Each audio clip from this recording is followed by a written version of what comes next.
Okay, here we go again. Welcome back, everyone, to Betrayal in Blue, Cops Who've Crossed the Line, number 7. I want to thank everyone for their past subscriptions and liking the videos and the comments. Please continue to do so. It helps with YouTube algorithms. The more subscriptions we get, the closer we get to 1,000. I do have the giveaway package we're still doing when we hit 1,000 subscriptions.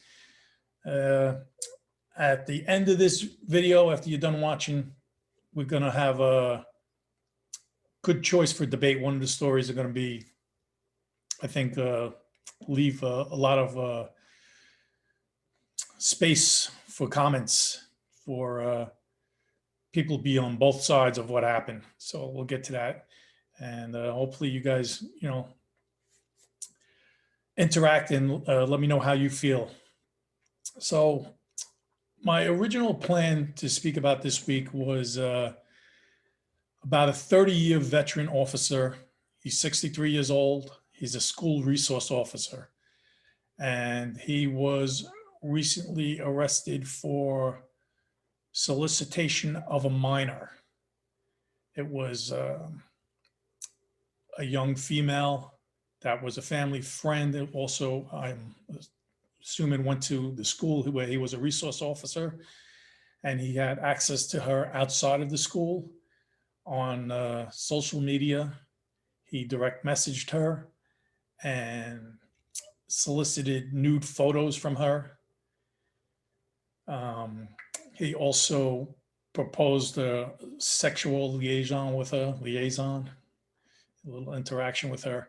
I was going to talk about that, getting deep into that, who he was and where he used to work. And other stories came up that I think are more prevalent and going to give us more room for conversation. Also, there was the riots at the Capitol. There were, that I know of, 3 off-duty police officers that were arrested for illegal entry into the Capitol building and disorderly contact. 2 were from Virginia and 1 was a Texas cop. It's one thing to go to a peaceful demonstration and have your voices heard, voice your opinions. Crossing the line and entering the Capitol building, everyone agrees it's out of control. And as a law enforcement officer, I don't know what they were thinking. I mean, you're there, stay outside, voice your opinion, show your support for the cause. And once it crossed the line from peaceful demonstration into riot, you guys got to walk away. I mean, you're law enforcement officers. So that is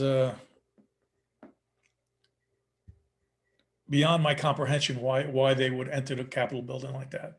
But again, we're not even going to talk about that. That was one of the other stories I was going to get into, who those cops were and where they worked.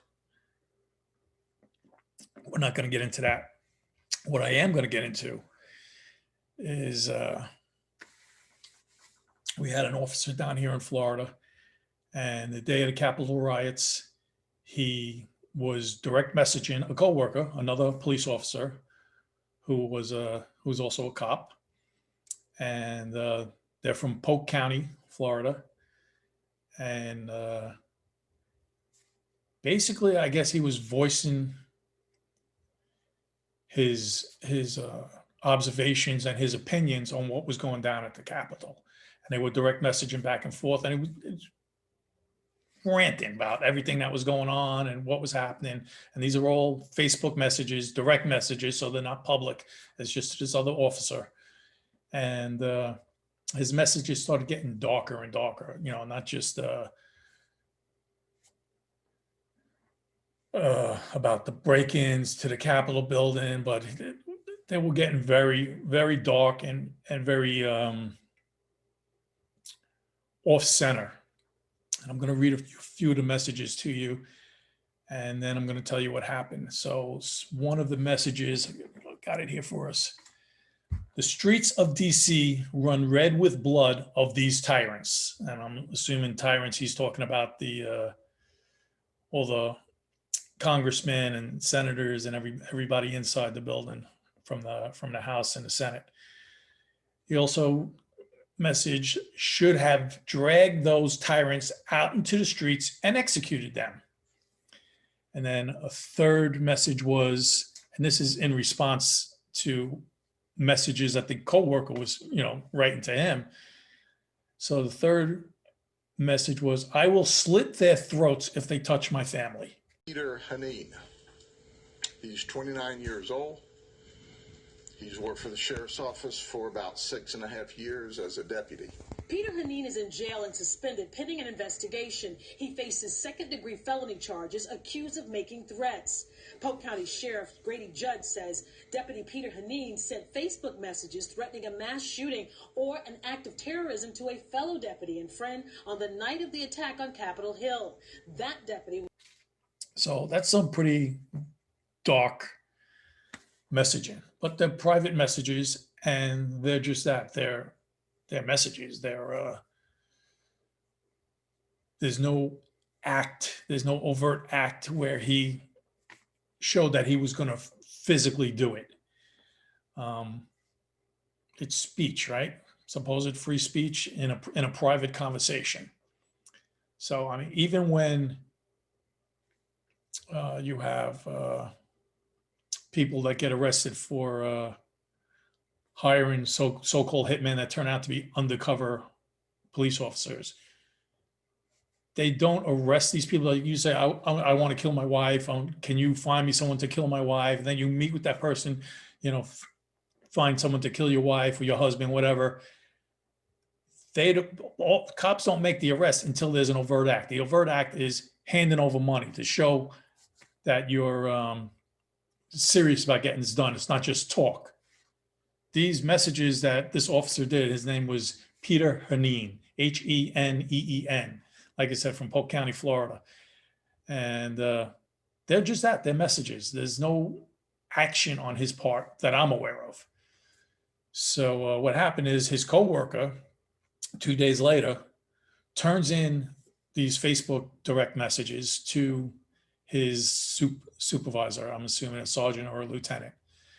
And he takes that to the district attorney. The district attorney comes down and they have a discussion and they arrest Peter Haneen, however you say his name, Haneen. They arrest him for terroristic threats. Now, they're not public threats out to, like on Twitter or even on Facebook or any social media or whatever, in a private texting back and forth messaging. This is a direct message on Facebook to one person. I don't see the crime. I mean, obviously terroristic threats is a crime, but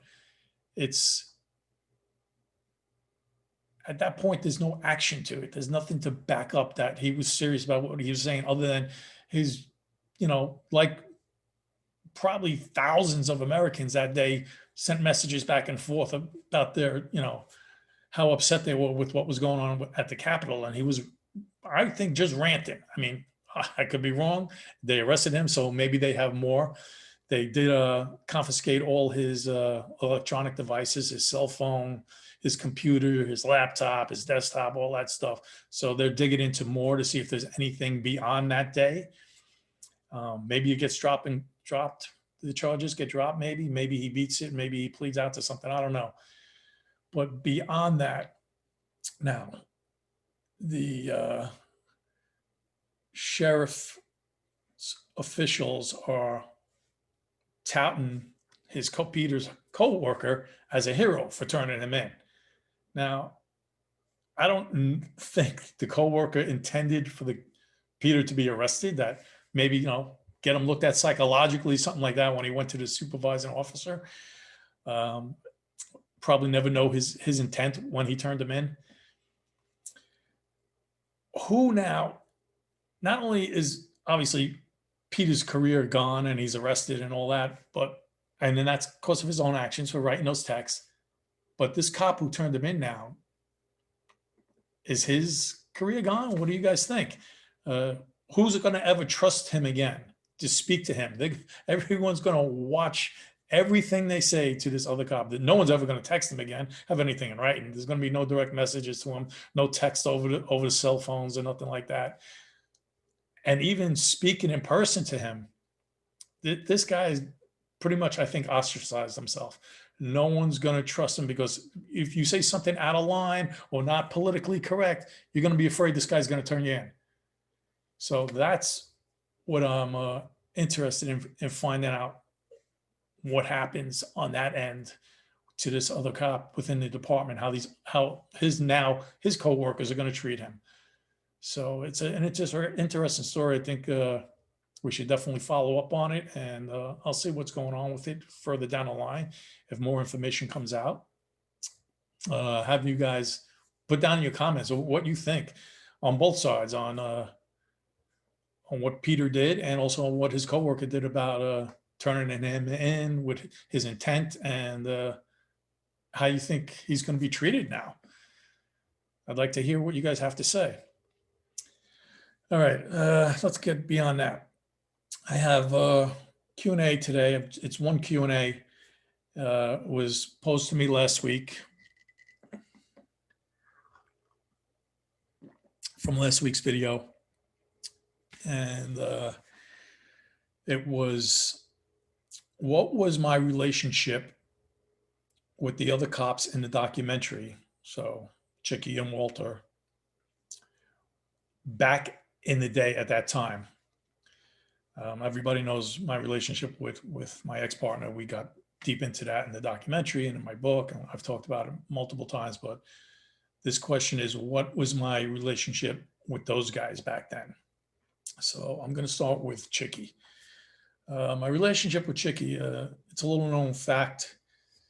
I put it out on my social media once on Instagram when Chicky came down to visit me. Back when we were kids, even before we were cops, we lived in the same town, went to the same grammar school. We both went to a Catholic grammar school. He was a year behind me, so we really didn't know each other. Found that out years later when I was on the job. At that time, I actually had interactions with Chicky because we worked the same sector, the sector John Nora. So John Nora covered a lot of Storage City, but we worked different shifts. So what happened would be, when I would finish my shift, I would turn over my car and give him the keys, and him and his partner would go out and then cover that sector, or vice versa. They would cover it, and then my partner and myself would come in. So we were always talking to each other. We always had a pretty decent relationship. As time went on and got involved in corruption, my relationship with Chicky was strong because we did a lot of things together, a lot of crimes that we carried out together. Everything my ex-partner and I did almost always involved Chicky. I mean, we tried to involve, because he had walked away from the job. He quit the job because he was afraid of getting arrested. So every time we had something going on, we would sit down, talk about it in a car, myself and my partner. And then we would involve Chicky. Let's get Chicky in, because we always knew Chicky needed money. He had walked away from the job. He wasn't working. So there was a lot of interaction with Chicky, with a lot of criminal activity that went on, and it was all good. We never had any cross words, any harsh words with each other. The other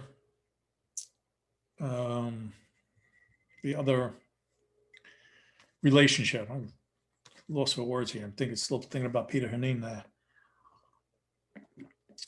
The other relationship was with Walter. I didn't really have almost any relationship with Walter. We didn't work the same shift. We worked different shifts. He was a couple of years behind me, and he had a reputation. He was pretty wild out there in the streets. So I pretty much kept my distance. Once I was working with my ex-partner, and my ex-partner took Walter in for a time period when Walter lived with him. I think I'm not exactly sure why. I think he had problems with his girlfriend, and his girlfriend kicked him out. But that's when I started getting a little closer with Walter. And other than a little socializing, there was really not much criminal activity with him. There was one instance where I was working and they were out doing I don't know how to say it, like a hit on a drug spot, like we've talked about, a robbery, I guess you could say. Walter and two other cops were doing this, and I was working a midnight shift at the time. So I was aware of what they were going to do, where they were doing it. So I circled the blocks a couple of times to watch it back, basically without the partner I was with knowing what was going on, because my ex-partner had already left the precinct. There was another time, there's a story everyone knows about the grocery store robbery where they were arrested. Walter Chicky and a third cop was arrested. The day of that robbery, Walter had come up to me in the morning and asked me if I wanted to go along on it. And this is when everything had gone downhill prior to this. Was Adam's spot was gone, and my ex-partner was gone, and I was pretty much going back to doing regular cops, Joe Cop, doing just regular stuff, no criminal activity. And Walter had approached me, told me about what was going to go on that night, about the robbery, and he knew I wasn't making money anymore, so he asked if I wanted to go in on it, and I said no. Thankfully, I didn't go in on it because they were all arrested for that robbery. So we really didn't have a strong relationship. I mean, we had a relationship, obviously, but not strong like I did with Chicky and my ex-partner, because we just didn't have the interaction. So hopefully that answers the question of the type of relationship I had with those guys back then. I think that was all we had. Big thing is, I think I really want to hear you guys' thoughts on what went down with the direct messaging on Facebook, and Peter and his coworker, and what you think. Should he have been arrested? Should they have waited until there was an overt act to see if he took, some step forward to see if there was a plan in hand, and like whatever, buying a ticket to Washington or whatever, right? Getting a reservation for a hotel room, some type of action where they could have a little more evidence. I don't know how strong these direct messages are going to hold up. And also about the coworker, how you think he's going to be treated after this, and is it fair? Is it fair? How's he going to be treated? I believe he's going to be ostracized, and he's going to be out in the cold. No one's going to talk to him, but we'll find out. I'm definitely going to follow up on that and let you guys know what happened. Look forward to hearing your thoughts. Like the video, subscribe to the channel so I could do more, and give it a thumbs up. Thanks for listening in, and see you guys next week.